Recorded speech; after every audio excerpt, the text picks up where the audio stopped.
ability for libraries to swap books is being temporarily suspended throughout the state of Maine. Beginning July 1st, for at least 6 weeks, there will be a suspension on interlibrary loan requests due to a change in vendors within the state. Effects have already been felt with empty shelves as libraries have anticipated the suspension.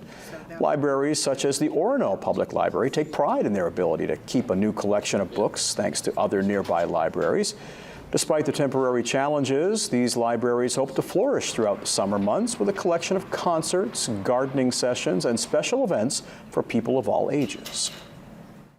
What we're choosing to do is look at this in a positive way and look at our local resources. We have 36,000 titles here in the library that we're encouraging people to come explore their own library, check out things, maybe books they've forgotten about or new books that they weren't aware of before.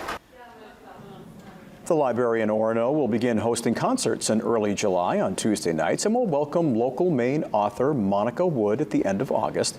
Staff also mentioned Maine card holders at participating libraries can use their card for material at a number of libraries throughout the state. A link to that list can be found on our website.